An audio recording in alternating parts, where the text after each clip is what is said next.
धरती पर तुलसी का जन्म। धरती पर अपने पूर्व जन्म में तुलसी गोलोक की एक ग्वालिन थी। वृंदावन जहाँ गाय रहती थी उसका नाम वृंदा था। वह कृष्ण भक्त थी। कृष्ण का मित्र श्रीधामा उससे विवाह करना चाहता था। वृंदावन में जब कृष्ण की संगिनी राधा को कृष्ण के प्रति वृंदा की चाहत का पता चला तब वह क्रोध हो उठी। श्रीधामा ने उससे कहा, तुम वृंदा से क्यों ईर्ष्या करती हो?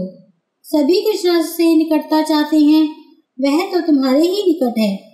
यह सुनकर क्रोधित राधा ने कहा, श्रीधामा, वृंदा तुमसे भी अधिक कृष्ण को चाहती है और यह वृंदा को, तो तुम्हें बुरा नहीं लगता है? तुम्हें शर्म आनी चाहिए जो तुम उसका और कृष्ण का पक्ष लेते हो।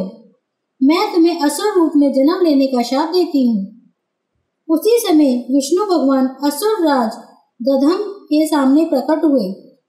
धम उन्हीं की प्रार्थना कर रहा था। उन्होंने पूछा, धम, कहो तुम्हें क्या चाहिए? हे प्रभु, संभव है मैं लालची कहलाऊं, पर मैं चाहता हूँ कि आप जैसा ही मेरा एक पुत्र हो। ठीक है। इस प्रकार विष्णु ने श्रीधामा को धम के पुत्र शंखचूड़ के रूप में जन्म लेने भेजा। तुलसी का पवित्र पौधा देवी लक्ष्मी का अवतार माना जाता है। तुलसी का अर्थ है अनूठा या आदित्य। एक बार पुत्री की प्राप्ति के लिए राजा धर्मध्वज ने लक्ष्मी माता की कठोर तपस्या की।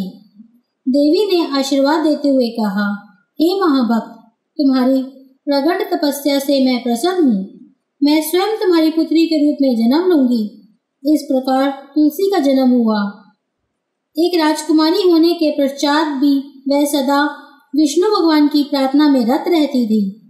उसकी सतत भक्ति को देखकर ब्रह्मा जी स्वयं प्रकट हुए। तुलसी ने कहा, हे ब्रह्मदेव, कृपया मुझे विष्णु भगवान के पास ले चलिए। मैं अपने प्रभु की सेवा के लिए गोलोक जाना चाहती हूँ। ब्रह्मा ने कहा, विष्णु भगवान के पास जाने से पहले तुम्हें एक बड़ी जिम्मेदारी पूरी करनी है। यहाँ धरती पर तुम्हें शंखचूड़ नामक असुर से विवाह कर उसे मुक्ति दिलानी है। शंखचूड़ असुरी गुणों के साथ हुआ बड़ा होने पर वह पुष्कर जाकर ब्रह्मा जी की तपस्या करने लगा। ब्रह्मा जी ने प्रकट होकर पूछा, हे शंखचूड़, कहो क्या चाहते हो? हे ब्रह्मा, कृपया मुझे अजय होने का वरदान दे। ब्रह्मा ने मुस्कुराते हुए कहा, मैं तुम्हें वर दे रहा हूँ, पर तुम तभी तक अजय रहोगे जब तक यह ताबीज तुम्हारे गले में रहेगी और तुम्हारी पत्नी तुम्हारे साथ रहेगी। ब्रह्मा ने एक ताबीज देते हुए पूर्ण कहा, शंखचूड़, मैं तुम्हें एक और वर दे रहा हूँ जो कि तुमने नहीं मांगा था। तुम तुलसी नामक एक सुकन्या से विवाह करोगे। उससे तुम्हारी मुलाकात बद्रिका आश्रम में होगी। आशीर्वाद पाकर शंखचूड़ अपने महल की ओर चल पड़ा। रास्ते में वह बद्रिका आश्रम रुककर तुलसी से मिला। वह उसके रूप से बहुत प्रभावित हुआ और विवाह का प्रस्ताव रख दिया।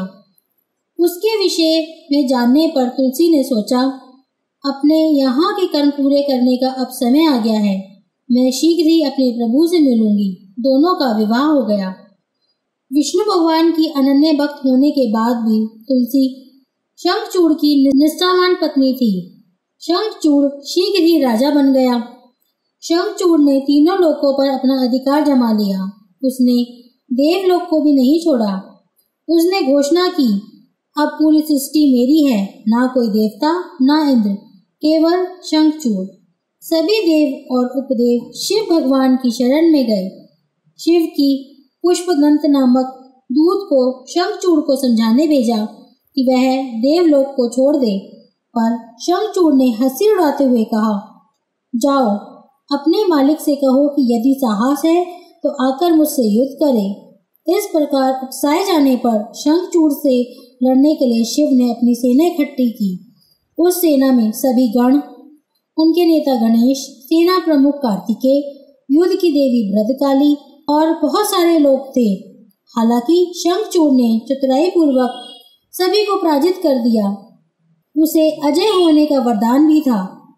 तब शिव ने विष्णु से जाकर कहा, अब आपकी बारी है। शंखचूड़ के अजय होने के अस्त्र, उसकी पत्नी और उसका ताबीज। आपको चतुरतापूर्वक इन दोनों वस्तुओं को शंखचूड़ से अलग करना होगा। शंखचूड़ की सारी शक्ति ताबीज और उसकी पत्नी तुलसी में थी।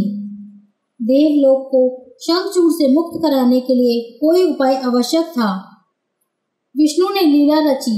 वह ब्राह्मण का रूप धरकर शंखचूड़ के पास गए और याचना करते हुए कहने लगे, हे असुरराज, आप दान करने में भी महान हैं। मुझे आपकी दयालुता का पता है। आप दीर्घायु होंगे। मुझे अपना ताबीज दान में दे दें। पल भर भी सोचे बिना शंखचूड़ ने अपनी ताबीज ब्राह्मण को दे दी, क्योंकि उसने उसे दीर्घायु होने का आशीर्वाद दिया था। ताबीज मिलने के बाद ब्राह्मण वेशधारी विष्णु ने शंखचूड़ का रूप धारण किया और सीधे तुलसी, शंखचूड़ की पत्नी, के पास पहुंचे। उन्होंने तुलसी को अपने विजय की सूचना दी। पति को सामने देख तुलसी बहुत प्रसन्न हुई। उन्होंने तुलसी को लुभाया और अपने पास बुलाया। निष्ठावान तुलसी प्रसन्नतापूर्वक उसे अपना पति समझ शंखचूड़ के साथ चल दी। अवसर पाकर शक्तिहीन शंखचूड़ पर शिव भगवान ने अपने त्रिशूल से आक्रमण कर दिया। शंखचूड़ तुलसी को पुकारता हुआ गिर पड़ा। तुलसी दौड़ी हुई आई तो उसने अपने असली पति को अपने सामने मृत पड़ा पाया। विष्णु भगवान अपने असली रूप में तुलसी के समक्ष प्रकट हुए और उसे बताया कि किस प्रकार उन्होंने चतुराई से उसे अलग किया था, जिससे शंखचूड़ मारा जा सके। तुम्हारे हृदय की पवित्रता के कारण मैं तुम्हें आशीर्वाद देता हूँ कि तुम धरती पर गंडकी नदी के रूप में प्रवाहित होगी और सदा एक पौधे के रूप में पूजित रहोगी, जिसे कृष्ण को अर्पित किया जाएगा। विष्णु के द्वारा वह चली गई है। यह जानकर तुलसी ने उन्हें शाप दिया, हे कठोर हृदयी, मैं तुम्हें पत्थर बनने का शाप देती हूँ। इस प्रकार शालिग्राम की उत्पत्ति हुई, जिसकी पूजा हिंदू विष्णु भगवान के रूप में करते हैं। दुखी तुलसी को शिव ने संतावना देते हुए कहा, तुलसी, धरती पर तुम्हारे जन्म का प्रयोजन तुम्हें पहले ही बता दिया गया था। अब तुम्हारा कर्तव्य पूरा हो गया है। यहाँ का जीवन समाप्त कर तुम विष्णु के पास गोलोक जाओगी। ये कथा आपको कैसी लगी? कमेंट कर जरूर बताएं। वेद, पुराण और उपनिषद कथाएं सुनने के लिए हमारे चैनल को लाइक करें और सब्सक्राइब करें। धन्यवाद।